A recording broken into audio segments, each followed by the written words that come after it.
बिस्मिल्लाहिर्रहमानिर्रहीम। जाविया school system से हाफिज हबीबुर रहमान और आज हम पढ़ रहे हैं सूरह अनफाल का लेक्चर नंबर 12, लेक्चर नंबर 12 में आज हम पढ़ रहे हैं और ये आयत नंबर 19 है। दूसरे रकू की आखिरी आयत है, इन तस्तफ़िहू फ़क़द जाअकुमुल फ़त्ह व इन तंतहू फ़हुवा खैरुल लकुम व इन तऊदू नऊद वलन तुगनी अन्कुम फ़ियतुकुम शैअन वलौ कसरत व अल्लाहु मअल मुमिनीन। इस आयत मुबारका के अंदर अल्लाह तबारक व तआला ने कुफ़ार से मुखातब होकर ये बात इरशाद फरमाई है कि अगर तुम फतह चाहते हो तो फतह तुम्हारे पास आ चुकी है।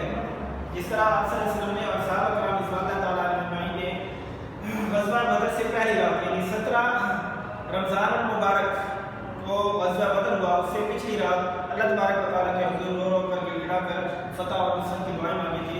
तो वैसे ही अबू जहल भी फतह और नुसरत की दुआ मांग रहा था। तो अल्लाह तबारक व तआला ने कुफ़ार से मुखातिब होकर ये बात इरशाद फरमाई कि इन तस्तफ़िहू फ़क़द जाअकुमुल फ़त्ह, अगर तुम फतह चाहते हो तो फतह तुम्हारे पास आ चुकी है। अगरचे तुम्हारे खिलाफ आई है लेकिन फतह तुम्हारे पास क्या है, आ चुकी है। अल्लाह तबारक व तआला ने उनके साथ इस्तिहज़ा फरमाया है। तो फरमाया कि इन तस्तफ़िहू फ़क़द जाअकुमुल फ़त्ह, अगर तुम फतह चाहते हो तो फतह तुम्हारे पास आ चुकी है। अब आगे ये बात इरशाद फरमाई कि वइन तंतहू फहुवा खैरुल लकुम, अगर तुम नाफरमानी से बाज आ जाओ तो ये तुम्हारे लिए क्या है, बेहतर है। साथ में अल्लाह तबारक व तआला ने वार्निंग दे दी कि अगर दोबारा नाफरमानी करोगे तो फरमाया कि तुम्हें सज़ा भी फिर क्या मिलेगी, दोबारा मिलेगी। इसलिए इरशाद फरमाया कि वइन तंतहू फहुवा खैरुल लकुम, अगर तुम बाज आ जाओ अल्लाह तबारक व तआला की नाफरमानी से तो ये तुम्हारे लिए क्या है, बेहतर है। अगर बाज ना आए तो फरमाया कि वइन तऊदू नऊद, अगर तुम दोबारा नाफरमानी करोगे, लौट कर फिर नाफरमानी की तरफ आओगे तो फरमाया कि नऊद, हम भी दोबारा तुम्हें सज़ा देंगे।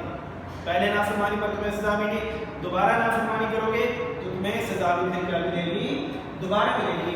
और फिर इरशाद फरमाया कि वलन तुगनी अन्कुम फ़ियतुकुम शैअन, तुम्हारी फौजें तुम्हें कुछ भी फ़ायदा नहीं देंगी, तुम्हारी फौजें तुम्हें कुछ भी फ़ायदा नहीं देंगी, हरगिज़ तुम्हें तुम्हारी फौजें जो है वो फ़ायदा नहीं देंगी। फरमाया कि वलौ कसरत, जितनी मर्जी ज़्यादा हो जाए, फौजों की तादाद तुम्हारी जितनी मर्जी बढ़ जाए तो फौजों की तादाद तुम्हें कभी फ़ायदा नहीं देगी। हर दौर के अंदर ऐसा रहा है कि जब मुसलमानों की और कुफार की जंग हुई तो तादाद के अंदर हमेशा फौजों कसरत जो है वो कुफार की फौज की रही है। लेकिन अल्लाह तबारक व तआला ने यहाँ पर भी ये बात इरशाद फरमाई, कुफार से ये बात इरशाद फरमाई कि फौजों की कसरत तुम्हें कभी भी फ़ायदा नहीं देगी।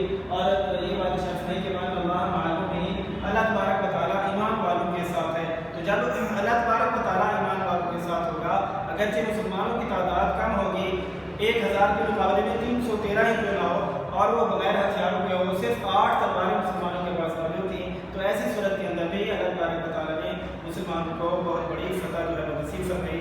यहाँ पर यही बात इरशाद फरमाई कि वलन तुगनी अन्कुम फ़ियतुकुम शैअन, फौजों की कसरत तुम्हें हरगिज़ फ़ायदा नहीं देगी, वलौ कसरत, अगरचे वो बहुत ज़्यादा बढ़ जाए। फरमाया कि अल्लाह मअल मुमिनीन, और अल्लाह तबारक व तआला के लोगों के साथ हैं, ईमान वालों के साथ हैं। अब इसके मुख्तसर सवाल देख लेते हैं कि इस आयत मुबारका के अंदर अल्लाह तबारक व तआला ने कुफ़ार से क्या खिताब फरमाया, मुखातब होकर क्या बात इरशाद फरमाई। तो फरमाया कि फतह तुम चाहते हो तो फतह तुम्हारे पास आ चुकी है, अगरचे तुम्हारे खिलाफ रही है। और फरमाया कि अगर तुम नाफरमानी से बाज आ जाओ तो ये तुम्हारे लिए क्या होगा, बेहतर होगा। और अगर खुदा न खास्ता तुमने दोबारा अल्लाह तबारक व तआला की नाफरमानी का इर्तिकाब किया तो फरमाया कि हम तुम्हें सज़ा भी क्या देंगे, दोबारा जो है तुम्हें सज़ा देंगे। फिर सवाल यह है कि क्या फौजों की कसरत कुफार को फ़ायदा देगी? जवाब यह है कि फौजों की कसरत हरगिज़ कुफार को कुछ भी फ़ायदा नहीं देगी। और आखिरी सवाल यह है कि अल्लाह तबारक व तआला किन लोगों के साथ है, तो उसका जवाब वाज़ेह है कि अल्लाह तबारक व तआला इरशाद फरमाया कि अल्लाह मअल मुमिनीन, अल्लाह तबारक व तआला किन लोगों के साथ है, फरमाया कि अल्लाह तबारक व तआला ईमान वालों के साथ है। जज़ाकुमुल्लाह ताला। आज के लेक्चर हमारा खत्म।